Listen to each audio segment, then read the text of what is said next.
میرے دوستوں، قرآن مجید صرف مسلمانوں کے لیے نہیں اتارا گیا ہے، وہ پوری انسانیت کے لیے اتارا گیا ہے۔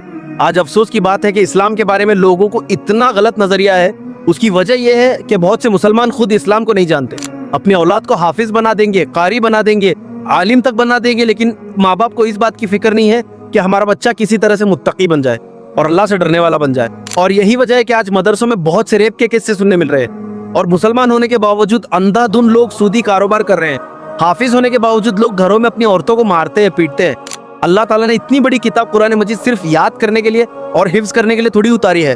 یہ قرآن ہم سے چیخ چیخ کر کہتا ہے کہ یہ ایک مقرب کتاب ہے جو ہم نے آپ کی طرف نازل کی ہے تاکہ لوگ اس کی آیتوں میں غور و فکر کریں اور عقل والے نصیحت حاصل کریں۔ غور کیا ہے کبھی قرآن میں ہم نے؟ بتاؤ آپ ذرا، کوئی دعا اگر کسی نے بتا دی تو اس کو 100 بار پڑھتے ہیں، 1000 بار پڑھتے ہیں، اور اگر کوئی کام نہیں ہو رہا ہوتا ہے تو روتے رہتے ہیں، میں یہ 1 سال سے کر رہا ہوں لیکن کچھ نہیں ہوا، یا پھر میں پچھلے 5 سال سے پڑھ رہی ہوں لیکن کچھ نہیں ہوا۔ قرآن مجید کے مطابق ہم نے آپ کو بالکل نہیں بدلا، اور بدلے گے بھی کیسے؟ مسلمان گھر میں پیدا ہو کر دنیا سے چلے جائیں گے، لیکن مرتے دم تک قرآن میں اللہ نے کیا بتایا کبھی اس میں غور نہیں کریں گے۔ حضور اکرم صلی اللہ علیہ وسلم کی داڑھی اور ٹوپی دیکھ کر اسلام تھوڑی لائے تھے، حضور صلی اللہ علیہ وسلم کے عالی اخلاق دیکھ کر لوگ اسلام لائے تھے، اور نبی پاک صلی اللہ علیہ وسلم نے اپنے آپ کو قرآن کے مطابق 100% بنا لیا تھا، اس لیے اللہ ان سے سب سے زیادہ محبت کرتے ہیں۔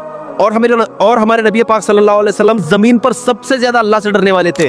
اپنی زندگی میں شیلف پر رکھی اور ریک پر رکھی کتاب کو معمولی مت سمجھنا، یہ قرآن مجید ہے میرے دوستو۔ اس میں دنیا کی بسنے والے ہر ایک انسان کے لیے ہر ایک اس کے مسئلے کا حل ہے، اس کو سمجھو، اس کے مطابق اپنے آپ کو بناؤ، پھر دیکھو تکلیفوں سے بھری ہوئی اگر آپ کی زندگی ہوگی تو بھی تمہیں اتنا سکون ملے گا کہ تم وہ کروڑوں روپے دے کر بھی خرید نہیں سکتے۔ اور سب سے پہلے تو آپ آج سے اسی وقت سے قرآن کو سمجھنے کی شروعات کرو۔ اللہ تعالیٰ فرما رہے ہیں، بے شک ہم نے قرآن کو عربی زبان میں اس لیے نازل کیا تاکہ تم لوگ سمجھو۔